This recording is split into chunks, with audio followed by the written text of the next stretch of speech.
A Freilichen, a Listigen Chanukah. I am speaking to you tonight on Wednesday night, which ushers in the last day of Chanukah, the 8th day, one of the most important days of Chanukah.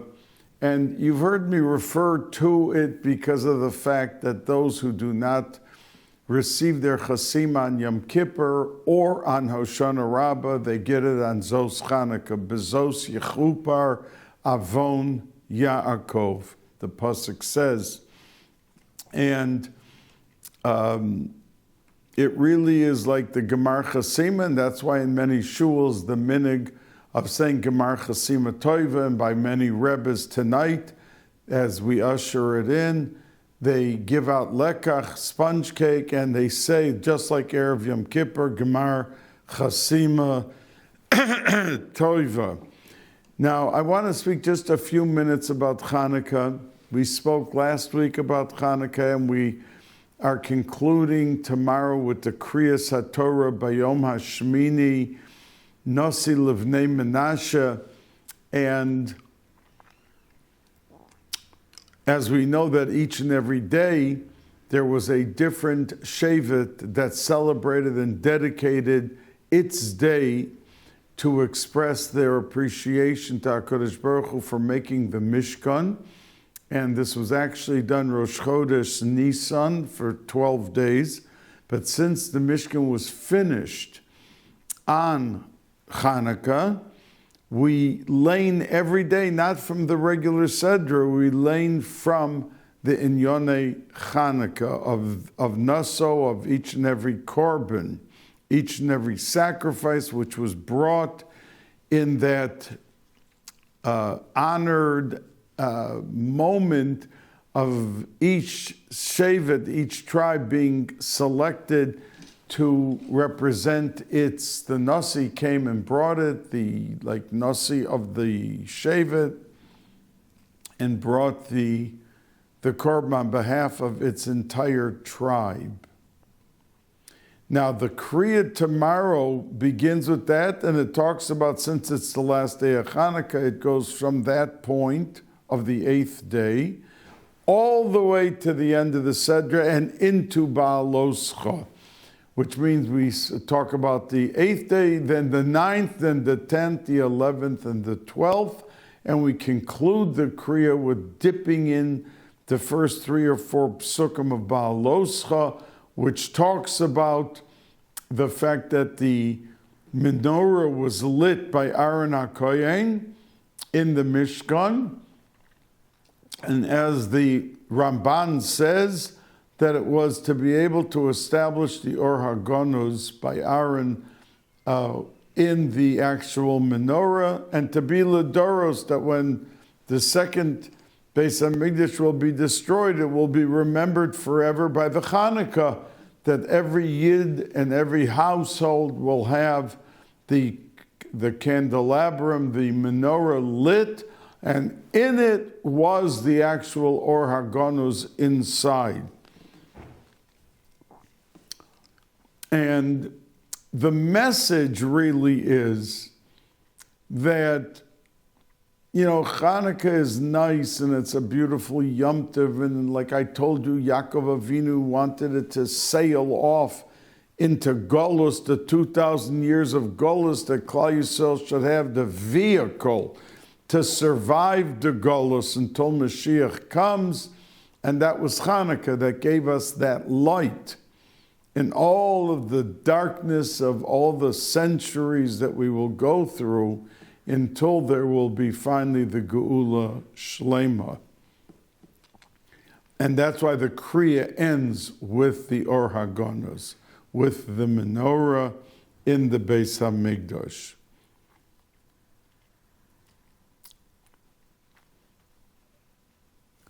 Now, the Parsha this week is Parshas Vayigash. Vayigash is always the Shabbos after Chanukah. And what is the essence of Vayigash? When you come into Vayigash, we end last week Miketz with a very dismal atmosphere. Shimon, Binyamin, what's going to be, how they're going to go back to their father. And it begins with the confrontation between Yehuda and Yosef. We know the Sforim all say that there are two Mashiachim. There's Mashiach ben Yosef and Mashiach ben David. Mashiach ben Yosef, Tzaddikim said, already came. Who it was, were many different opinions. Some said it was the Baal Shem Tov. Some say it was Reb Shlomo Karlin. And there are many different opinions, but everyone agrees that he already came and that the main Mashiach is Mashiach ben David. When we talk about Mashiach coming for Klal Yisrael and the Geula Shlema, we're talking about Mashiach ben David. And the confrontation was between the two. David, that Yehuda, that David came out, David ben Yishai, Avdecha Mishichecha, that was the format for the confrontation of the two. And Chazal say, there's different opinions. Some say Yehuda came to conclude there was no way he was going to go home without Binyamin. The Medrash says he dispatched Naphtali to go to all of the different areas. And there were 12 main areas he came back and told Yehuda in Mitzrayim, and Yehuda was ready, he said, to take on 3 of the areas and wipe them out, and that each Shevet, God, Don, after everyone would each take on 1, and that would take care of all 12, and they would be able to go home with Binyamin. There was no way they were not going to go home. It would be the death blow to Yaakov Avinu. And others say that Yehuda came with his hat in hand to try to avoid doing anything wild, and through compassion to get Yosef to give in to him, to let everyone go home. Now, immediately after that confrontation, Yosef reveals himself and says, Ani Yosef. And the Medrash says that at that moment he told them off. Yet ask Rav Pam, Zechron Levracha, where do we find that he told them off? He just said, Ani Yosef.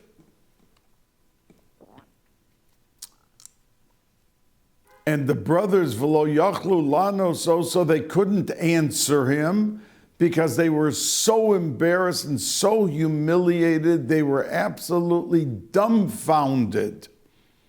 And they didn't say a word. So where was the tochacha that the Medrash speaks of, that they were reprimanded and rebuked for what they did? So said Rav Pam, the answer is that is the key to the revelation of Mashiach.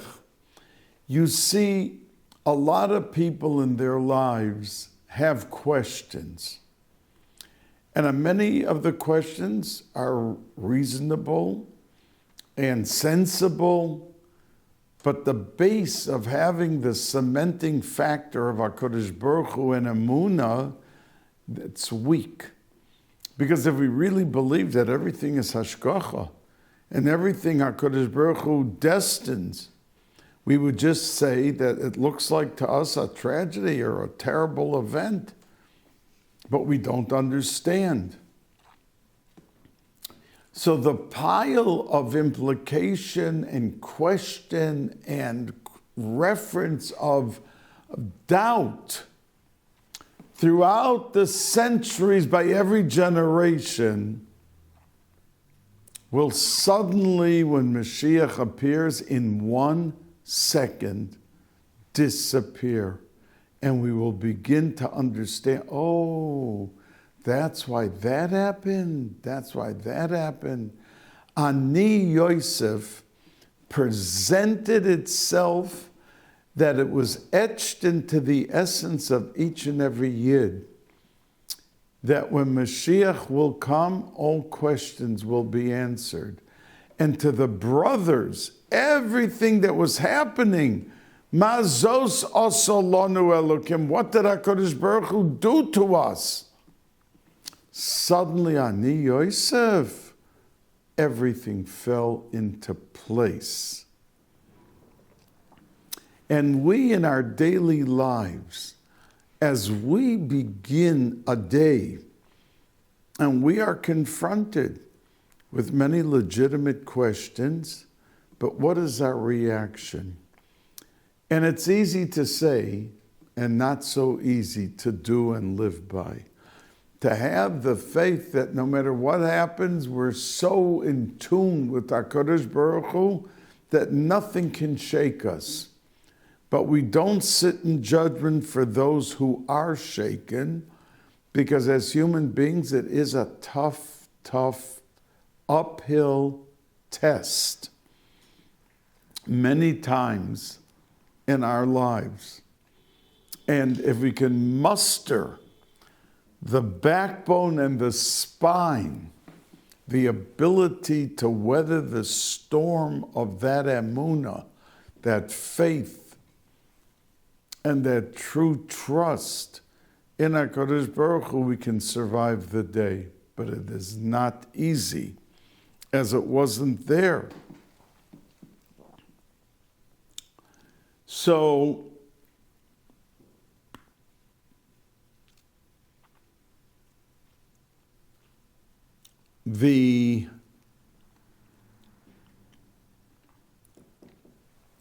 Yosef tells his brothers that I am Yosef, and quickly go home and tell our father.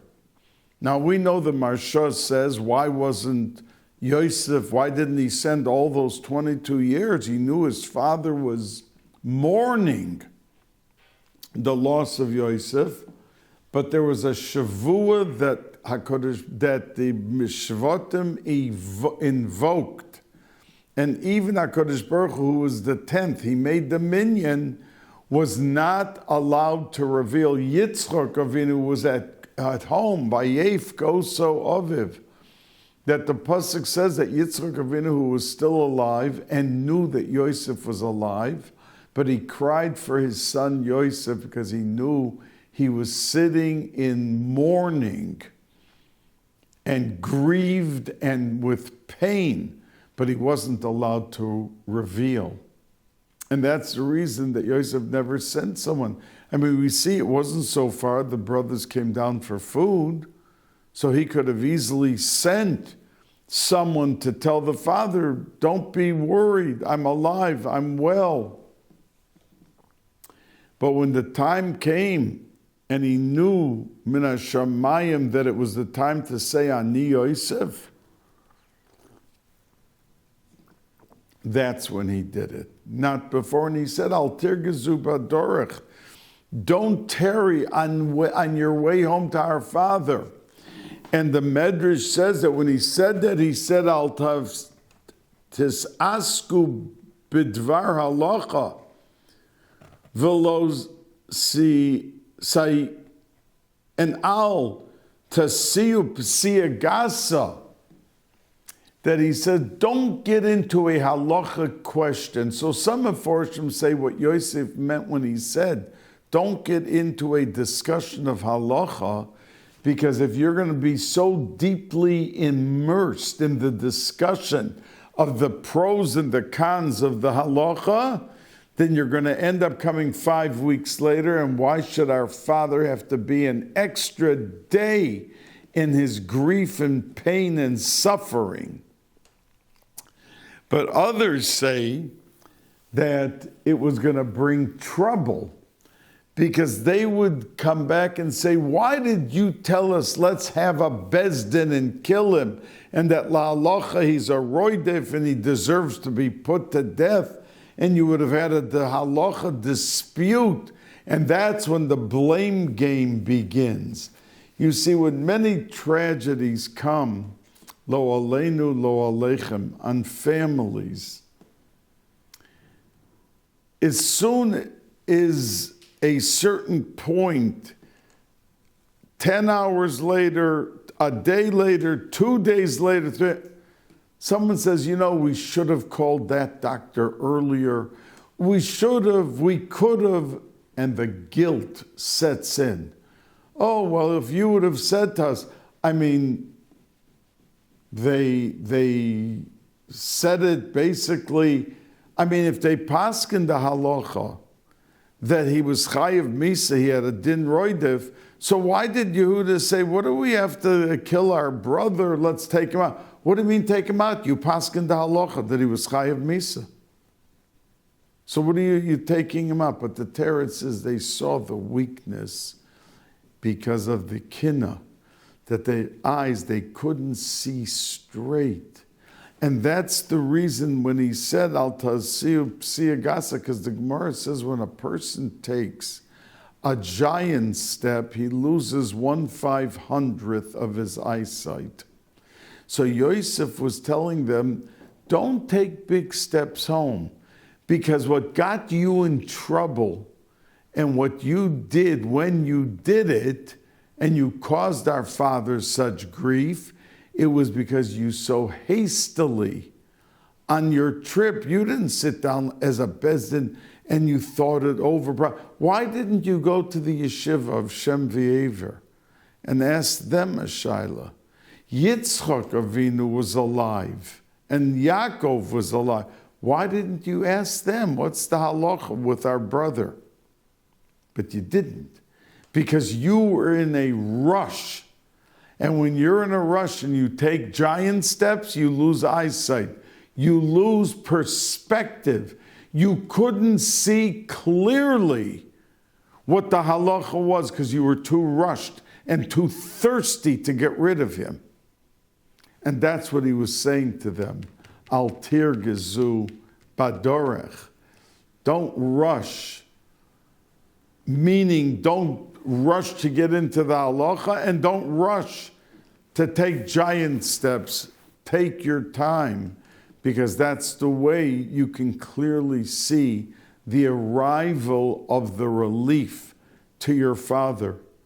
Now, when they got home, they took Sarah Bas Asher, who was the daughter. Asher had one daughter. He was one of the 12 brothers, and he had a daughter named Sarah who knew how to play musical instruments. Some say it was a violin, some say it was a harp, but whatever it was, they felt that the shock for Yaakov Avinu, he could have a heart attack and die when he hears that Yosef is alive. And they wanted her to sing it to him, because music can have a soothing path to make the person a little more comfortable. And in a song, she was playing her harp or her violin, and she was singing that Yosef is alive. And even with that, the pasuk says, Vayofag libo, his heart jumped, and he almost had a heart attack. Ki lohem min lohem, because he didn't believe them. Because he thought the entire time, there's something fishy in this story. I think that they did all this to kill their brother that they were jealous of.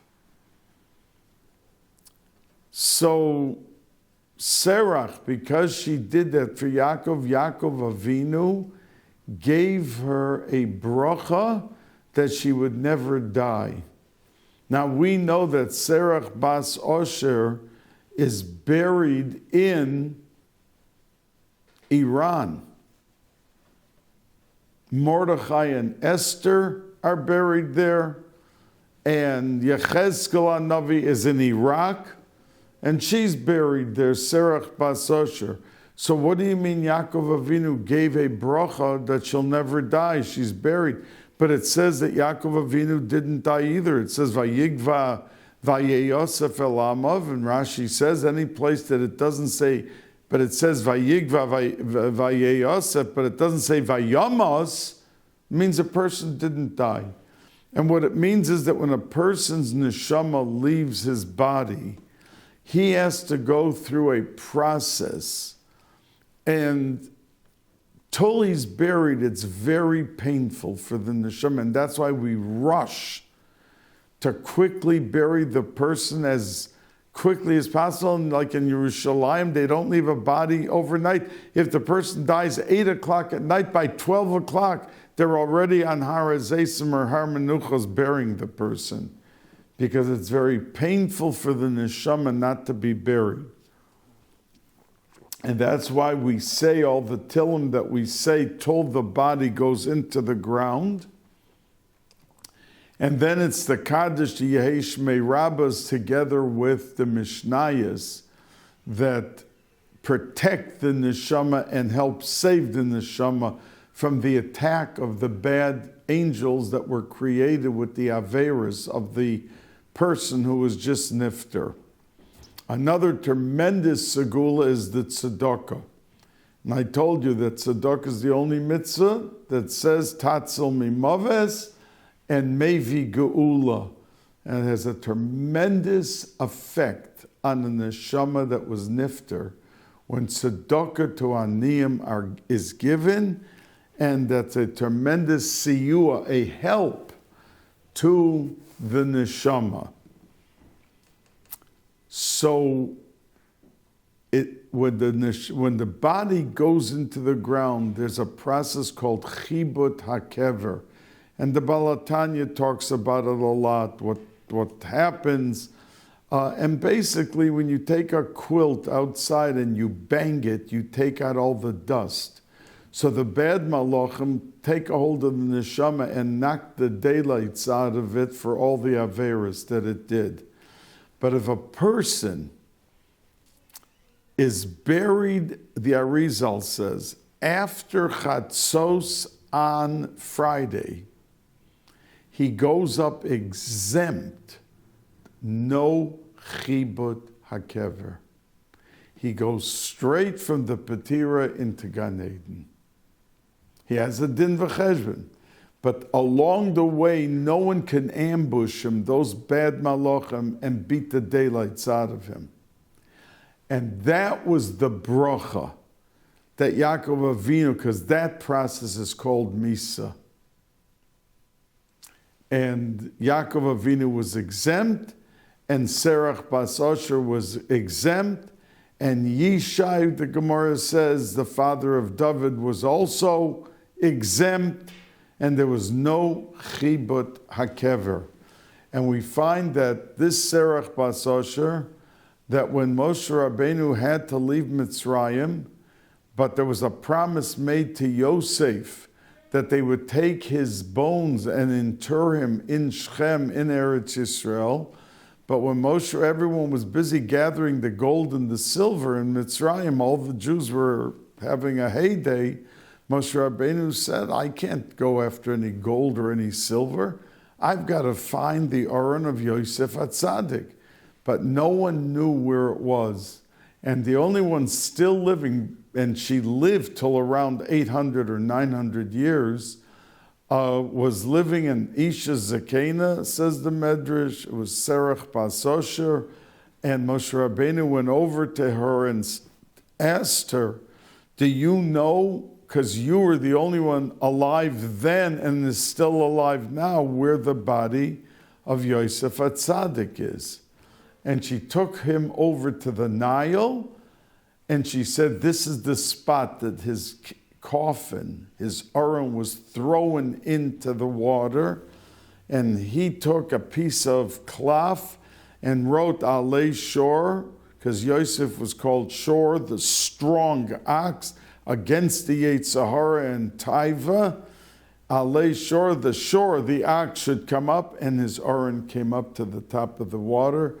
And that's what they left Mitzrayim with.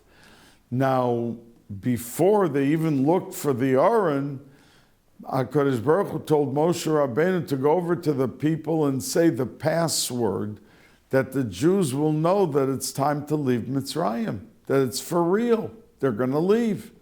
And the password was Pakod Yifkod Elokim Eschem. But when Moshe Rabbeinu said it to the Yidden, they didn't know what he was talking about. So they went over to Sarah Bas Asher, the Medrash says, and they said to her that he says it's time to leave.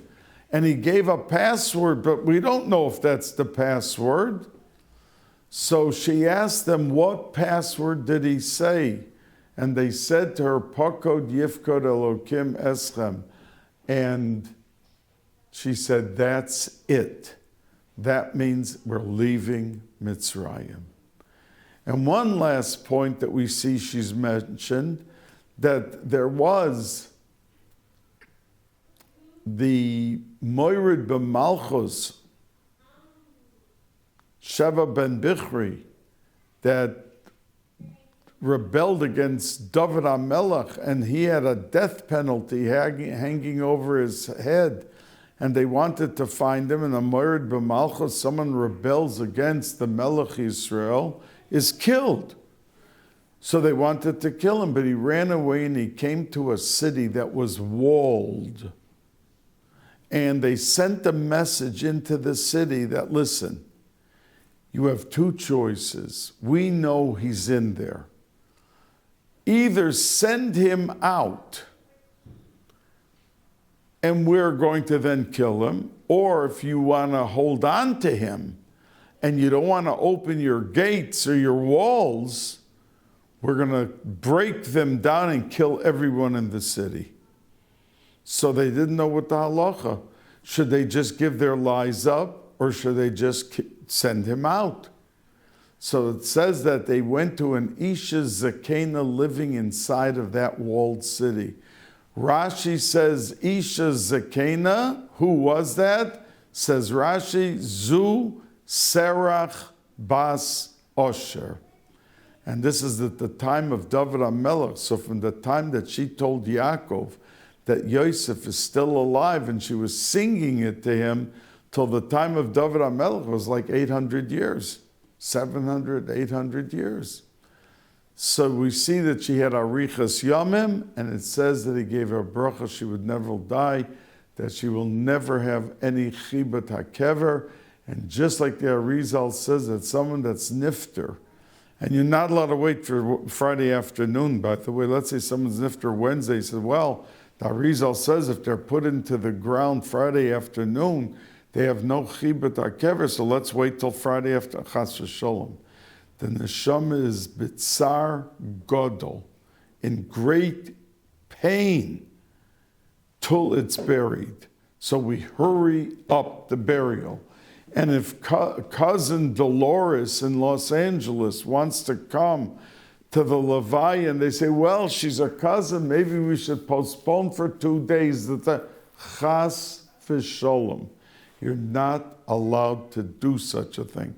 We worry most about the nifter, the person who just died, not about every cousin who wants to come to the Levaya.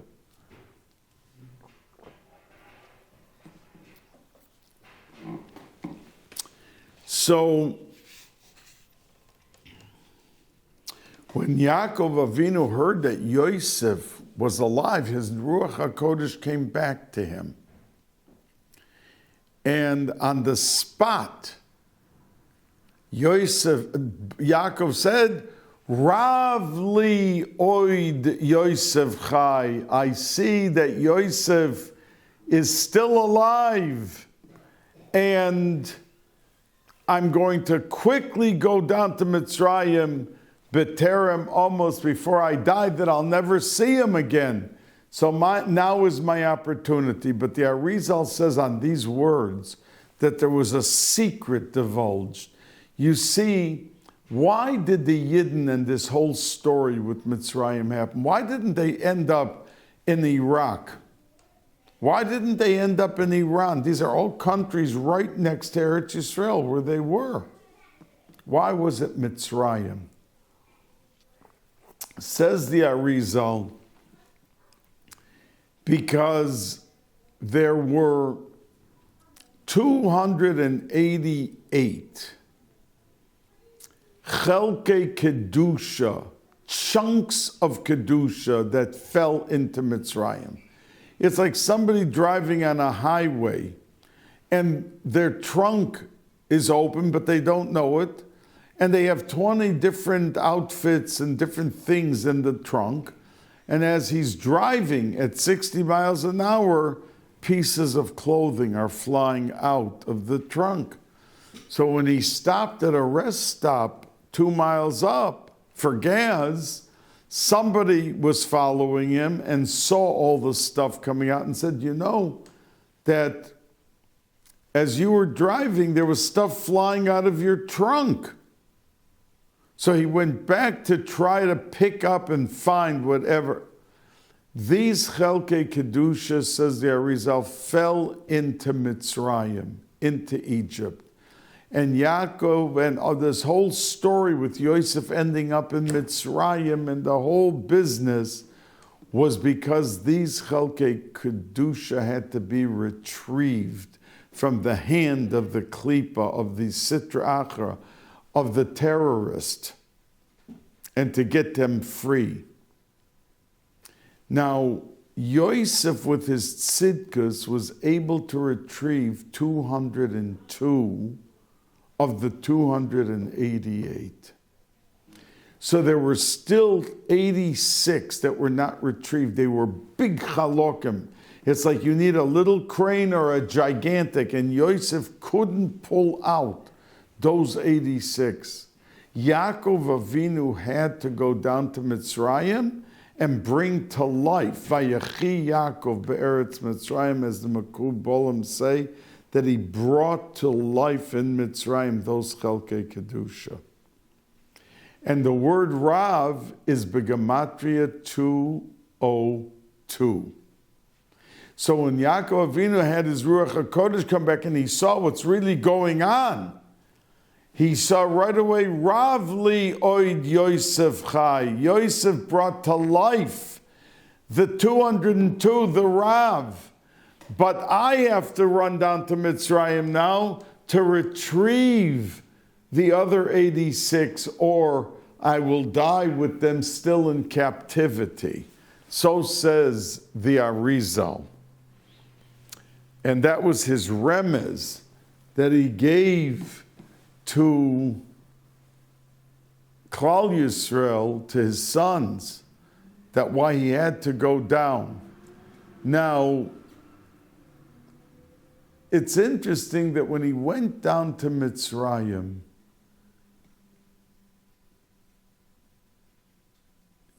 and the Maral says an interesting thing. Why did he send wagons? So there's a drosha everyone knows that the word egla, calf, and agola are spelled the same way but pronounced very differently. In other words, Yosef, when he left his father and his father said, go find your brothers and see how they're doing. So it says in Chazal, the Medrash says, that Yaakov Avinu walked with Yosef a long, long distance, and that Yosef kept begging his father, Tata, thank you for escorting me, but please go back. Why are you walking this long distance? So Yaakov Avinu said to him, let's learn the Parsha of Eglah Arufa. Now, Eglah Arufa is that when there are two cities, and in between those two cities, a dead body was found. Now, it's not like us today that every day we hear a dead body is here, a dead body is there. We became insensitive. We became callous. You know, so what? Another dead body? That 10 happened yesterday and 5 more are going to happen tomorrow. What's the big deal? But in those days when they found a dead body, they closed down the whole Sanhedrin in Yerushalayim, the big Sanhedrin Gedolah, and they went out to the place where the body was found. And they measured, the Sanhedrin measured which city was this body closer to of the two cities. And when they made a decision, so that city that it was closer to had to come out. They had to take a calf, and they chopped off the head as a kapara and they said, Yadenu lo shavchu es hadam hazeh, ve'einenu lo ra'u, that we didn't know that this guy was even around. Otherwise, we would have escorted him and he never would have been killed. And this is what Yaakov Avinu was teaching to Yosef when they were walking out from Yaakov's house to escort him here. And he gave him this drasha about escorting. And you should know that the Rambam in his Ksovim in Halacha paskins that even though the Mishnah says that you have Elu Dvarm Shein Lohem Shura, that you have Kibbut Av Aim, and then you have the Simchas Chosen Kala, and you have Halvoyas Hameis, burying the dead, and then Biker Choilim. I mean, we have a whole list of like 15 things that are tremendous. And says the Rambam, of those whole 15 things, what do you think is the biggest?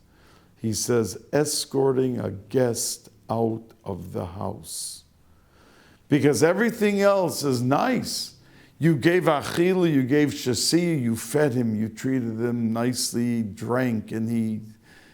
But Leviah, Eshel, Achila, Shasiya, Leviah, that gives him the utmost dignity and self-confidence and respect for himself. That even if you're dancing in front of a chosen kal, or you're taking a dead person to its final resting place, and it's kvura, but it is not as strong, and it's covered on mace, but it's not like giving a live person an extra dose of dignity and respect. And that's brought out specifically by Levoya. And that's why the Rambam paskins that of all those things listed, the biggest inyan is the Levoya, to escort. Because that reinforces and upgrades the level of respect that a person has for the individual who needed the hospitality and the graciousness. And that's why the Rambam paskins. Where did the Rambam get this from? So the Mefarshim say, from the fact that Yaakov Avinu escorted Yosef so far that Yosef was at a point begging him, Tata, go back. I don't want to do this to you. I'm okay. I'll go. And that's where we learn it from. How big escorting is. And that's why, because you could ask a question, big deal, he sent wagons. That should remind him that he was learning with him Egla Arufa, just because the two words are the same, but they're completely, it's a far-fetched thing that it should remind him. But as soon as Yaakov Avinu saw the Agolos, immediately he remembered and realized that it must be Yosef. Because they were learning Egla Arufa, and what does a wagon do? It escorts a person on its way. And that's why it caused such a spark of awakening and realization. And he sent specifically the wagons, and it did its job so effectively. Now the Maral asks, why did he send 10 donkeys? In other words, he sent the wagons, but he sent specifically 10 donkeys.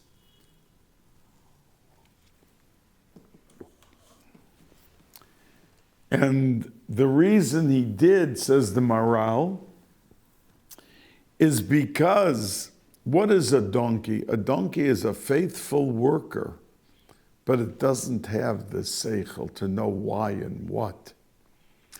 He wanted each brother, there were 10 brothers there, he wanted each brother to carry the message back to their father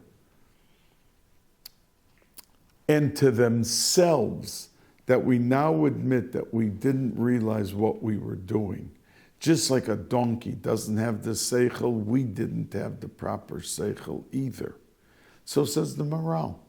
And that's why he did 10, not 6 and not 15 and not, because he wanted the vehicle should carry loud messages, which it effectively did, and brought to fruition the type of tshuva that they had to be because of these donkeys.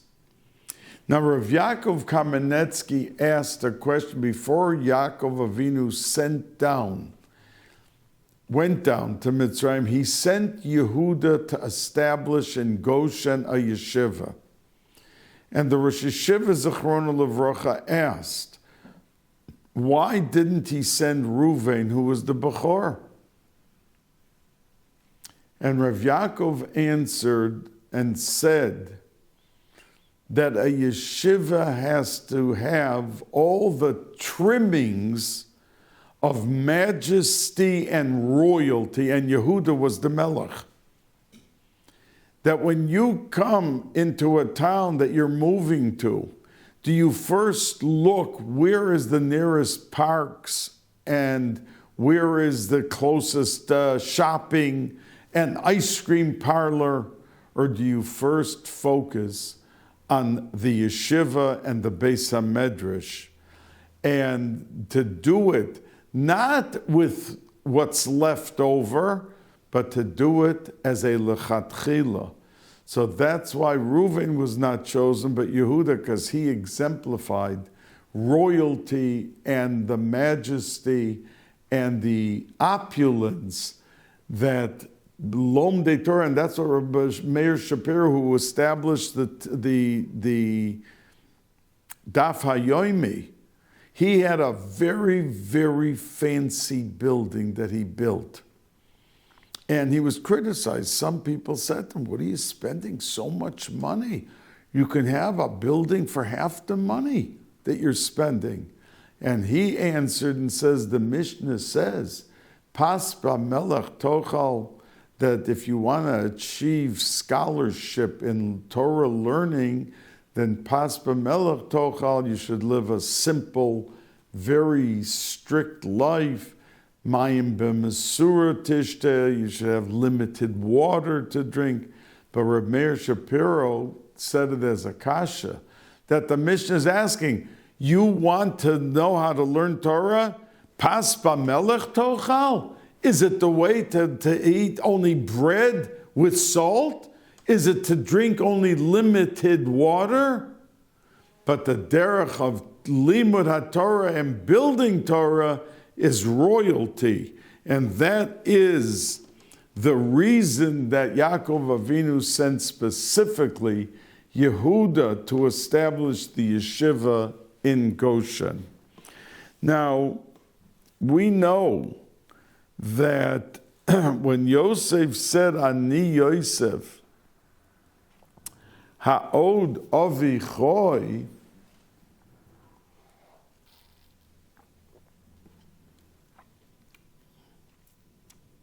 what kind of a question was that? The brothers the whole time, that's all they were talking about. We can't go home without Binyamin. Our father will die from grief. Our father. All they were talking about was their father. So the first question that Yosef asks the brothers, Ani Yosef, I'm Yosef, Ha'od Avi Choy? Is our father still alive? That's all they were talking about. But the answer the Meforshim say is that Yosef was saying to them, you're talking the whole time about your father's grief? Ani Yosef. Did you ask yourself in dealing with Yosef, ha'od avichoi, could your father live through the grief? In regard to me, where was your ha'od avichoi? Where was you're busy talking only about your father. Where was your father's concern for me during all of this stress and of this time? Now we know that when Yosef met his father for the first time, and they came and they met, so the pasuk says they embraced and they cried, and it says that Yaakov Avinu that Yosef was crying and hugging and kissing, and Yaakov Avinu was saying Krishma. So the Sfas Emes asks, after waiting 22 years to see Yosef, that was the only 10 minutes to say Krishma? Why not hug him and kiss him and then do everything that you're finally with him and you see that he's alive and well? So says the Sfas Emes, because it conjured up in Yaakov so much love at that moment that he wanted to take all of that love and all of that emotion and give it to HaKadosh Baruch Hu. So he didn't have an outpouring of his heart to Yosef, but he gave it to HaKadosh Baruch Hu on a silver platter. And some Meforshim say that the reason he chose Shema Yisrael is because in that pasuk, Hashem Yud-Kei Vav-Kei is together with Elokeinu. Midas Hadin is Elokim and Elokeinu. And the Yud-Kei Vav-Kei is Chesed. So he shouted out and said, I thought that I was being dealt a death blow by Yosef being killed and not around. So I see now in its fullest flourish that whether it looks to us as human beings, Hashem, Yud-Kei Vav-Kei, Midas HaChesed, or Elokeinu, Midas Hadin, Hashem Echad, it's all one thing. Hashem, Yud-Kei Vav-Kei, it is Midas HaChesed, pure, undiluted. Now, when Yaakov came to Paro, it says that Paro asked him the very first question, how old are you? Now, that's an unusual question, even in the olden times. I mean, if you came into an office to meet someone or to meet someone at a social gathering, and the first thing they said to you is, by the way, how old are you? Many people would be very taken aback by the question.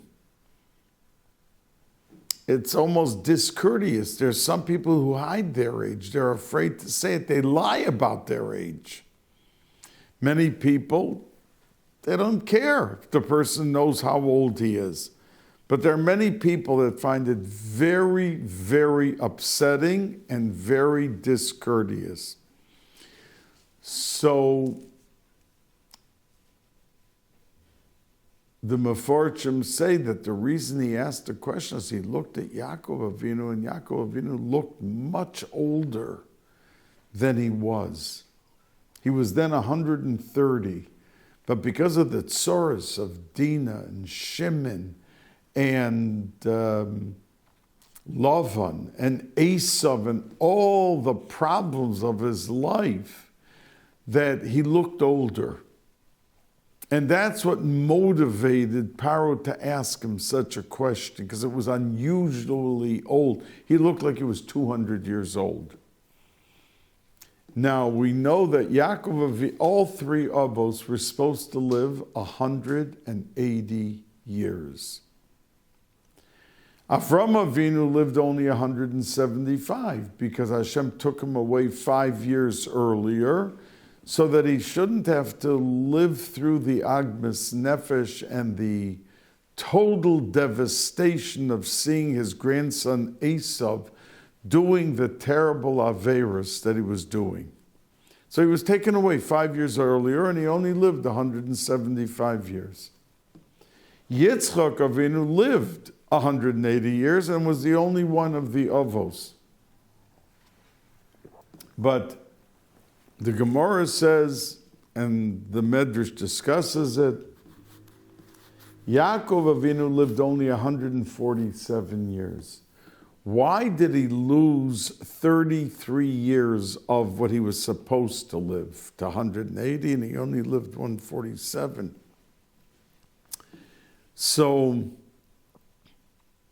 the answer is because he was punished for every word that he answered Paro. He said, oh, I look to you all, ma'at v'roim, some of the years were very bad. A Yid says, you were given life, the gift of life, and there were bad years? The fact that you were living was the greatest and most beautiful gift that could be. And even though there's difficulties, because there's no one that goes through Olam Hazeh. You know, the rich, the poor thinks, if I only had the money, impossible to have any problem in the world. But when you talk to a rich man, you say, how's your health doing? How are your children behaving and living their lives? They have problems with all the money. So Yaakov Avinu, to say Ma'at V'roim at his level of tzidkus, he was the Bechir Sheba'avos. He was the one given the gift to have the Yud Beis Shvatim. So he was so high, and he's calling it Ma'at V'roim. How could you say that? And he lost a year of life for his expression. But ask the Mir Rosh Yeshiva,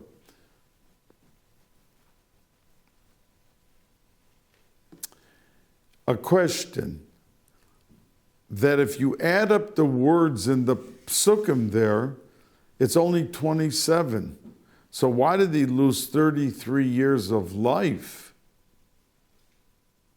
It should have been only 27 years, because there were 27 words used in those psukim. So he answers and says, because for the question of Paro, he was punished also. In other words, the way he came in looking so bent and so old and so sad, that he should have come in with such a smile and such pride and such, that he was punished 7 years, even for the question, the 7 words of the question, the pasuk at the beginning of this entire story. So we see the value of life, we see the importance of our words, and we see how valuable and important repercussions could be, good or bad, for what we say and what we do, and how our perspective on life is. I wish you a Gemar Chasima Toiva. I wish you a good Gebench Lebedik Yor, with Achtov V'Chesed, filled, basket, bushels, filled with Gesund and Nachas and Harchovas Hadas.